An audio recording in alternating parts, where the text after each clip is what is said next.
Good morning, everyone. How are you all? I hope you all are fine at your home and doing well and attending multiple weddings in a day. But while attending these weddings, always take care of your protocols that has been made by the government to stop the spread of coronavirus. Got it? Now, let's come to the point. Today will be discussing about the three important cities of medieval period. That is Hampi, Surat, and Patnam. So let's first discuss about the city called Hampi. Okay, Hampi. If you see the location of Hampi on the map of India, you will get that this is lie somewhere here. Okay, uh, two rivers that is originating from the Western Ghat. They are called Kaveri and Tungabhadra. Okay, so Tungabhadra और कावेरी के basin में ये हम्पी शहर बसता है। ठीक है, हम्पी शहर का क्या इंपॉर्टेंस है हम ये पढ़ेंगे। तो पहले देखते हैं हम्पी शहर की जो आर्किटेक्चरल स्प्लेंडिड के बारे में आपके बुक में दिखाया गया। आर्किटेक्चरल स्प्लेंडिड मतलब हम्पी के आर्किटेक्चर के बारे में दिखाया गया। तो पहले इसकी architecture, why the architecture of Hampi is important, because architecture उस समय क्यों फ्लरिश हो रहा था, बिकॉज वो किसी ना किसी किंग के द्वारा वहां पे कुछ ना कुछ बनवाया गया होगा, कोई कंस्ट्रक्शन करवाई गई होगी, तभी तो हुआ होगा। ठीक है, तो हम्पी में जो आर्किटेक्चर है वो काफी स्प्लेंडेड था। ठीक है, स्प्लेंडेड था, मैग्निफिसेंट था, बहुत बड़ा था, और उसमें जो टेक्निक यूज की गई थी उसको बनाने की, वो क्वाइट डिफरेंट था, मतलब बहुत डिफरेंट था। ठीक है, उसमें आप देखोगे आर्किटेक्चर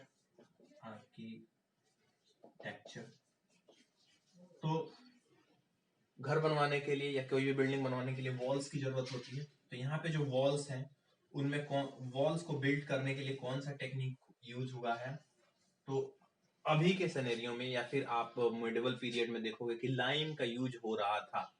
किसका यूज हो रहा था? लाइम मोटार का यूज हो रहा था। क्या करने के लिए? लाइम मोटार का यूज हो रहा था बाइंडिंग करने के लिए, ब्रिक्स को बाइंड करने के लिए। ठीक है, बाइंड करने के लिए, जैसे हम लोग सीमेंट का यूज करते हैं उस समय इसका यूज हो रहा था 14 सेंचुरी तक। उसी दौर में यहाँ पे विजयनगर का एम्पायर है, जो इस हम्पी इसका केंद्रीय पॉइंट है, न्यूक्लियस पॉइंट है हम्पी किस एम्पायर का? तो विजयनगर एम्पायर का केंद्रीय पॉइंट है। तो यहाँ पे जो भी हमारे आर्कियोलॉजिस्ट ने फाइंड आउट किया है कि यहाँ का आर्किटेक्चर कैसा था। तो एक बहुत बड़ा किला है जो कि डेमोलिश हो चुका है, उसके अध्ययन से, उसके स्टडी से ये पता चलता है कि जो टेक्निक यूज की गई थी यहाँ पे बनाने की, वो इंटरलॉकिंग टेक्निक यूज की गई थी। इंटरलॉकिंग टेक्निक का मतलब ये जो जोड़ होता है ये कभी एक दूसरे के एक साथ नहीं आएगा। ठीक है, जिससे कि क्या होगा, आज भी हम यही टेक्निक यूज करते हैं, लेकिन अंतर क्या है? अंतर यह है कि इसमें कोई भी मोटार नहीं लगाया गया है इस ब्रिक को एक दूसरे से जोड़ने के लिए। ठीक है, मोटार का यूज नहीं होता था, सीमेंट या फिर लाइम का यूज नहीं किया गया था। बड़े बड़े ब्लॉक्स, स्टोन के ब्लॉक्स को इंटरलॉक टेक्निक के द्वारा रख दिया गया था, इसको क्या करने के लिए? बिल्ड करने के लिए। ठीक है, आपको यहाँ पे एक चैरियोट भी देखने को मिलेगा, रथ, स्टोन से बना हुआ रथ देखने को मिलेगा। ठीक है, ये इसकी खास बात है आर्किटेक्चर की। तो बहुत बड़ा ये किला है हम्पी का। ठीक है, आपको ये चैरियोट जो है 50 रुपी के नोट पे देखने को मिल जाएगा। ठीक है, सोचो ये इतना इम्पोर्टेंट है। और ये जो साइट है हम्पी का, जिसके बारे में आर्कियोलॉजिस्ट ने पता लगाया है, वो यूनेस्को के वर्ल्ड हेरिटेज साइट में शुमार है। वर्ल्ड हेरिटेज साइट में शुमार है। ठीक है, याद रखोगे हम्पी साइट। अब आते हैं इसके कल्चर के बारे में। तो कल्चर में यहाँ के जो लोग हैं, यहाँ के लोग जो हैं वो एक वो करते हैं, एक त्योहार को मनाते हैं, जिस त्योहार का नाम है महानवमी। ठीक है, यहाँ पे महानवमी त्योहार को सेलिब्रेट किया जाता है। महानवमी त्योहार को सेलिब्रेट करने के लिए एक प्लेटफॉर्म बनाया गया है जिसका नाम है महानवमी प्लेटफॉर्म। ठीक है, प्लेटफॉर्म।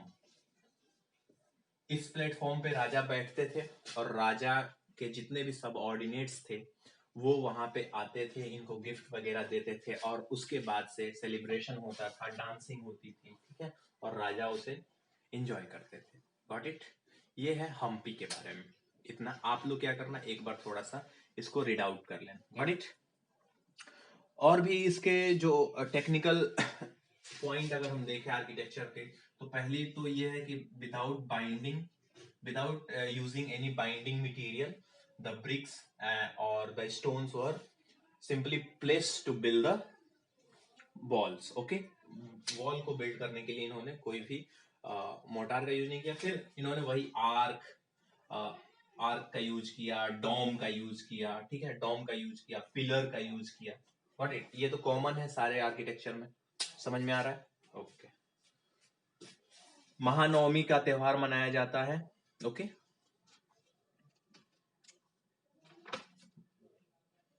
अब देखो, तो ये एक इंपॉर्टेंट सिटी है।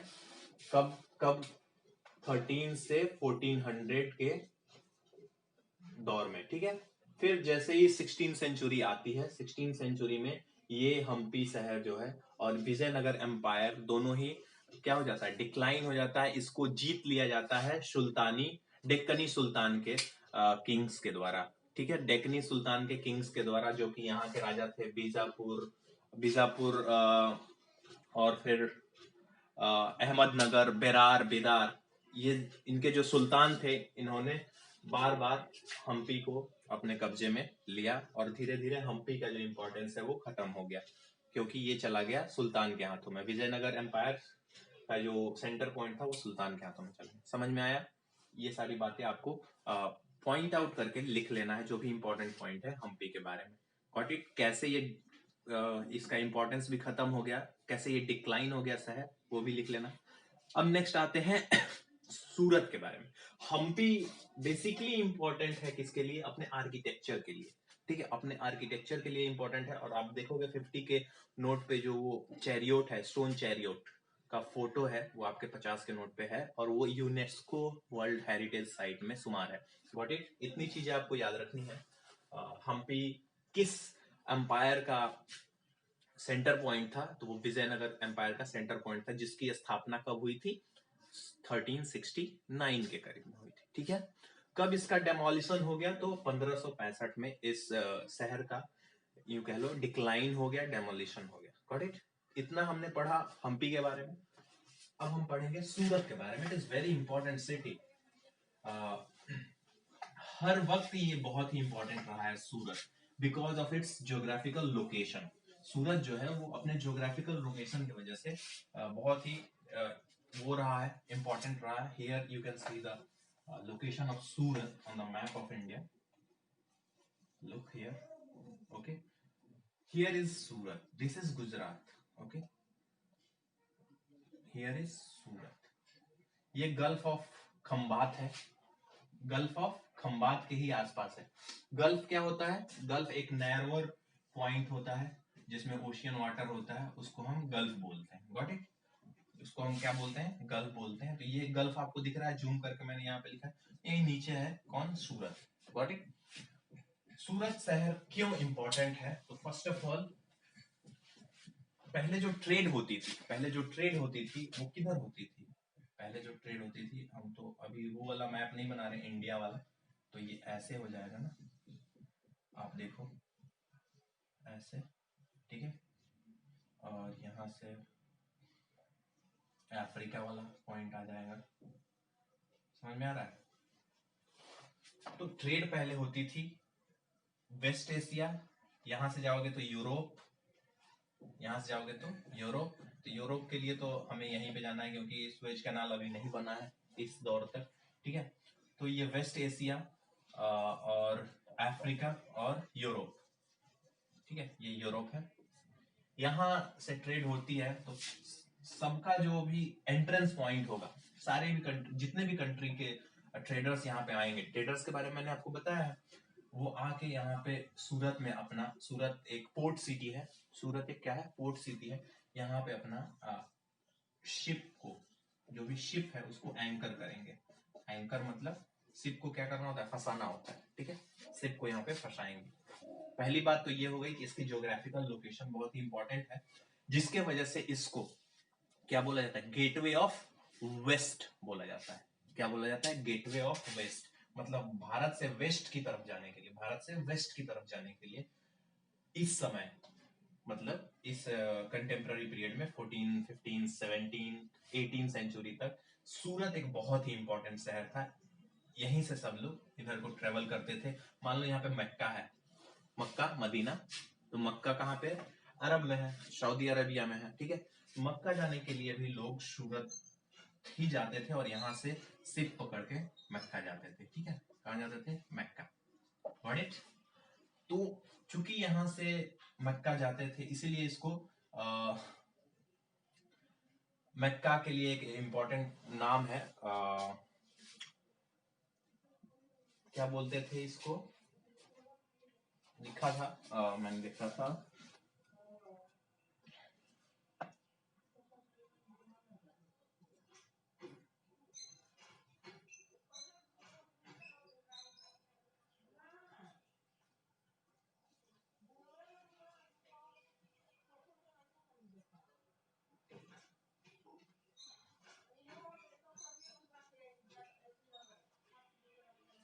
यस, गेट टू मक्का, वही बात है, गेट टू मक्का, ओके।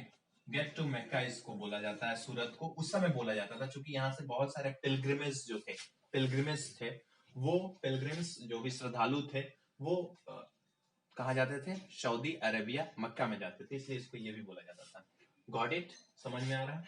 फिर गेटवे ऑफ वेस्ट क्यों बोला जाता था, बिकॉज जितने भी कंट्रीज हैं वेस्ट की, जितने भी, अफ्रीका हमारे से वेस्ट में है, वेस्ट एशिया है, यूरोप है, ये हमारे वेस्ट में है, तो वेस्ट जाने के लिए या फिर वेस्ट से लोग आते थे यहाँ पे, तो यहीं पे ट्रेवल, यहीं पे एंटर करते थे, ठीक है।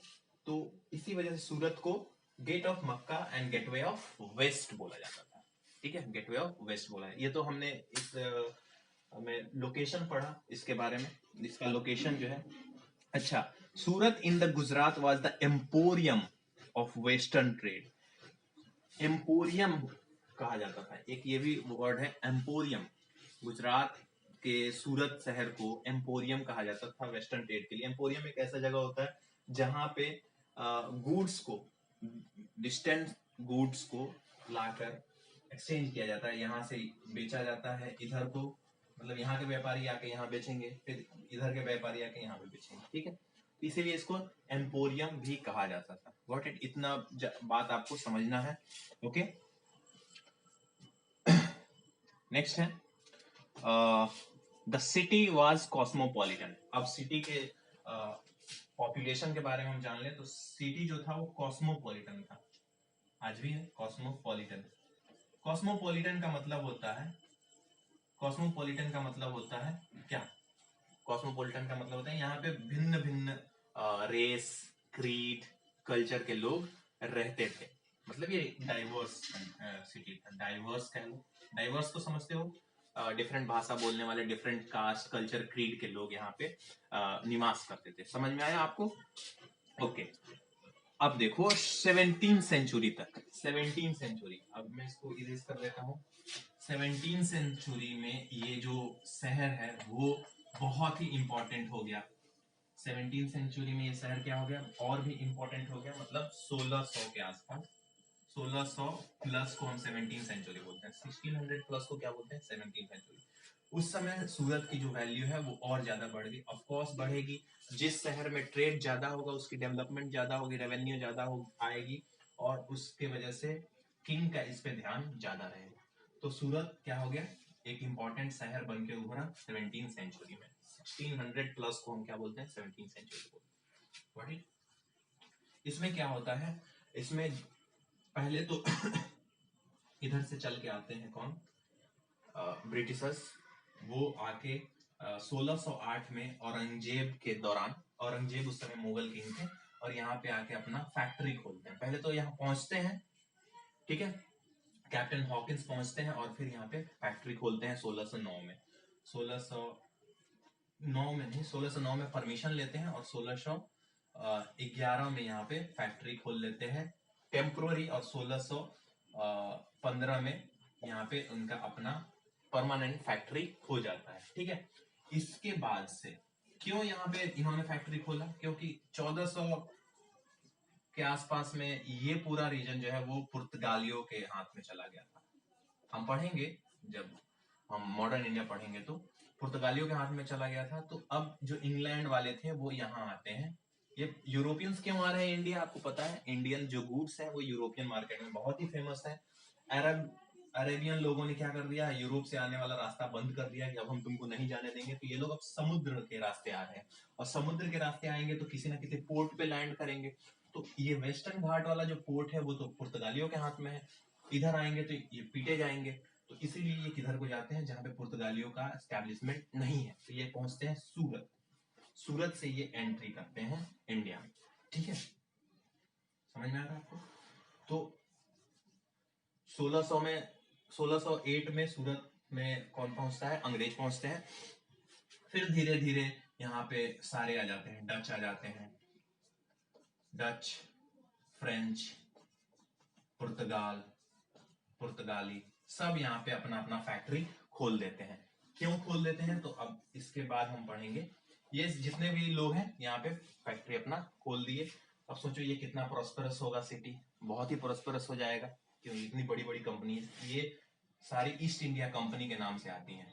ईस्ट इंडिया कंपनी के नाम से आती है, Dutch east India company, French east India company, Portuguese east India company. और यहाँ पे अपना फैक्ट्री, मतलब कुछ प्रोडक्शन नहीं करना होता। आजकल फैक्ट्री का मतलब हुआ प्रोडक्शन करना, उस समय फैक्ट्री का मतलब था एक तरीके से वेयर हाउस। वेयर हाउस का मतलब इसमें इधर से सामान ये लोग खरीद के लाएंगे और यहाँ पे स्टोर करेंगे, और जब इनका सामान भर जाएगा तो शिप से लेके वापस चले जाएंगे।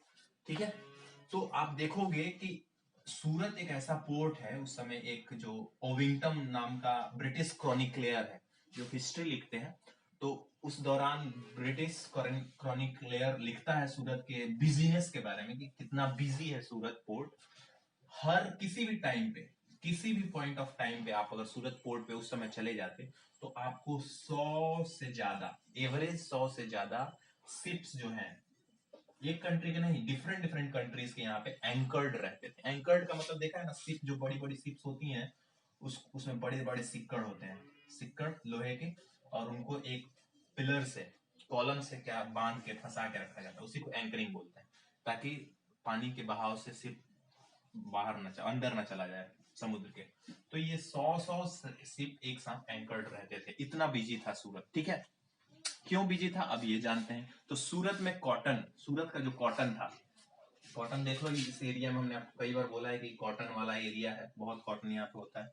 ठीक है, इस एरिया में कॉटन जो है वो बहुत अच्छी तरीके से होता था, अच्छी क्वालिटी का होता था। और यहाँ पे जो वीवर्स थे वो अपने कॉटन के कपड़ों पे या साड़ियों पे क्या करते थे, गोल्ड लेस का बॉर्डर लगाते थे। बॉर्डर तो आप लोग समझते होंगे, जो बाउंड्री होती है, लड़कियां ज्यादा समझती होंगी बॉर्डर क्या कहलाता है।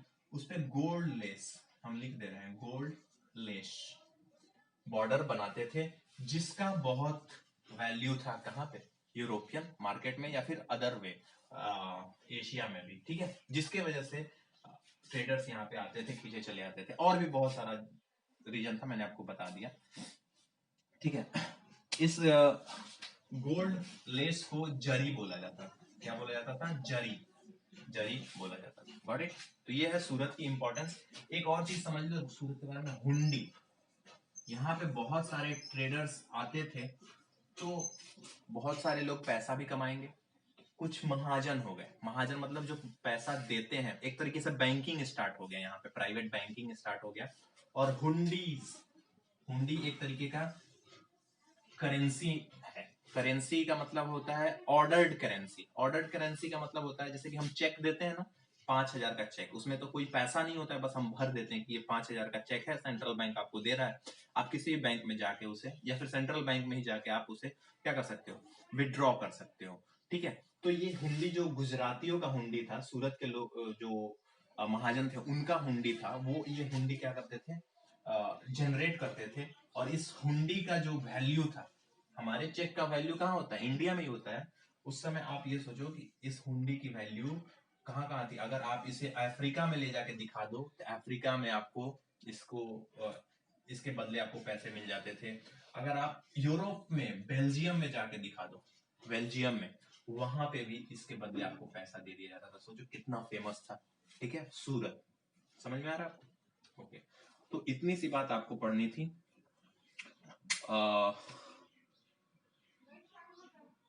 ठीक है, अब देखो ये तो हो गया सूरत की इंपॉर्टेंस।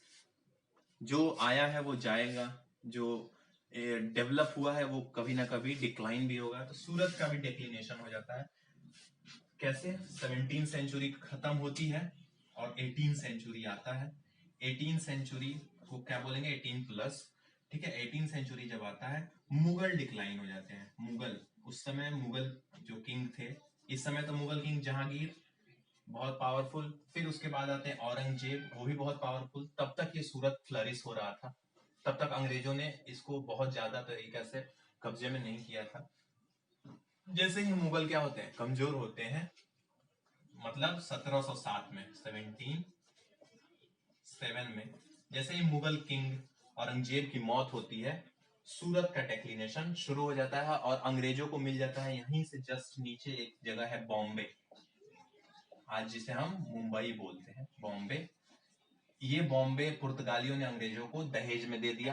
ठीक है, अब जितने भी अंग्रेज उस समय बहुत ताकतवर हो गए और इन्होंने अपना हर एक ट्रेड सूरत से शिफ्ट कर दिया बॉम्बे में। बॉम्बे में शिफ्ट कर दिया। बॉम्बे भी एक पोर्ट सिटी है अरेबिक ओशियन में। ठीक है, इस वजह से सूरत का क्या हो जाता है? डेक्लिनेशन होता है। यहाँ पे प्रोडक्शन कम हो जाता है, प्रोडक्टिविटी कम हो जाती है और बॉम्बे में इसका बढ़ जाता है, जिसकी वजह से सूरत का डेक्लिनेशन हो जाता है। This is all about today's. Next video में हम एक जो शहर है मछलीपट्टनम, उसके बारे में पढ़ेंगे। आप हम्पी और सूरत दोनों के ही बारे में क्या करोगे? पॉइंट बना के आपके बुक को पढ़ना और पॉइंट बना के जो भी इंपॉर्टेंट पॉइंट्स है उसको लिखना। मैंने बहुत सी चीजें आपको समझा दी हैं। Thank you, have a nice day.